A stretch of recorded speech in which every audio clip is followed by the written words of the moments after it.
Hi guys, ito na nga pala dumating yung ating in-order, no? Maganda kasi pag ganito, hello.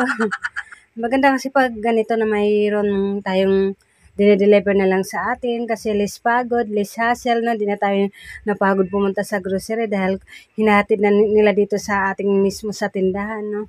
At ito nga yung ating mga in-order sa kanila, kaya yan, bayaran lang natin.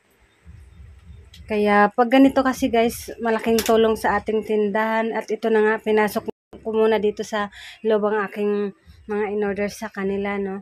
Ito nga guys, 5 plastic, nag-order lang ako ng yung mga pinakamabenta dito sa aking tindahan kasi mayroon pa naman akong stock para naman di masayang yung punta nila.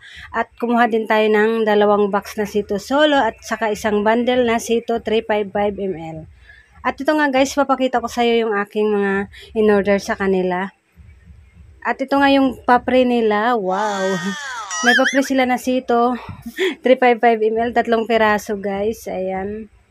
May papre lagi si Pure Gold, no? Tapos, umorder din tayo ng noodles na Lucky Me na beef spicy kasi mabinta to sa akin. Kaya, ayan. 6 ang laman ng isang balot. Kaya, kumuha tayo ng 4 na balot na spicy beef. Kasi ito yung mabinta, no? Ito yung aking in-order sa kanila. Ito yung laman ng isang plastic. Kaya tingnan naman natin dito sa isang plastic. At kumuha din tayo ng isang pita. Isa lang kasi dagdag ko lang naman, no. Ayan, kasi mabinta ito. At saka itong Skyflakes, isa din. Saka 3 Presto Peanut. Ayan guys, ito yung laman.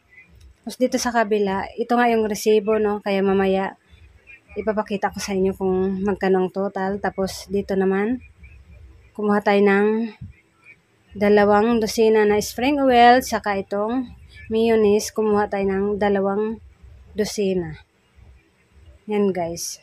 May papre siya ng greatest white, no, na single. Kaya sabi ko sa kanila na yung may papre yung ibibigay sa akin, no. Kasi di naman natin nakikita kasi hinahatid lang nila dito sa atin. Ayan nga, no, may papre. Kaya 4 nito guys, no. Kasi 6 ang laman, may pre na kape. At nag-order din tayo at ito pa nga guys. Tapos dito sa ilalim ay sardinas, Youngstown. Nag-order tayo ng 10 red na Youngstown, saka 5 lang yung green.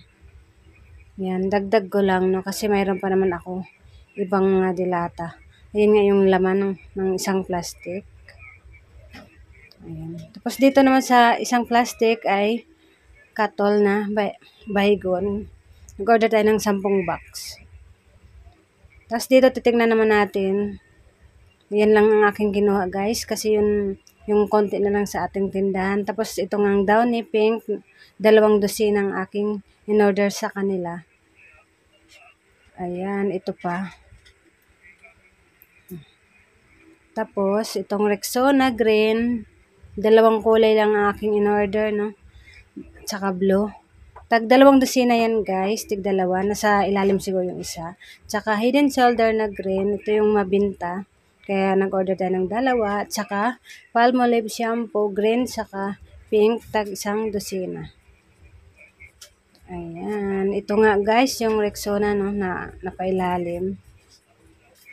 Yung mabinta kasi sa atin ito, 2 kulay, no, kasi mayroon pa ako dito yung ibang kulay. Tapos, nag-order din tayo ng 10 surf bar. Ayun guys, saka Tide powder. Ayan, okay naman guys. Kompleto naman yung ating in-order sa kanila. Wala namang kulang kasi ito nga lang yung kinuha ko, no. Ito yung mga na-order natin sa Pure Gold. Kaya masaya dahil narating na nila yung aking tindahan guys at hindi na tayo mapagod. Pero mas gusto ko pa rin na mag-grocery doon sa binibilhan ko guys lagi, no, kasi mas mura sila at makapamili pa tayo ng pa-promo. At ito naman ay okay lang din naman dahil at ito nga guys yung resibo, titingnan ko lang, ipapakita ko lang sa inyo. Total na order natin na binayaran natin ay nasa 3,900 plus, no. Ito nga yung resibo nila kaya titingnan ko pa to isa-isa baka may tumaas. Ayan guys, yung ating mga in-order, no, na naghalaga sa 3 plus. Yan, pwede mo na umpisahan kung gusto mo magtayo ng sari-sari store. Marami-rami na rin yung ating mga in-order no, na pamili natin. Basta ang unahin nyo lang yung mga basic needs, yung mga pangunahing pangailangan muna ng mga tao. At ito nga guys yung aking in-order lang no, kasi ito yung mabilis mabenta dito sa aking tindahan. Kaya ito lang muna kasi mayroon pa kasi tayo no, kasi ayoko din naman mag-stock ng marami. Kaya saktuhan lang yung ating mga in-order. Kaya hanggang dito na lang update ko guys. Maraming salamat. God bless us all.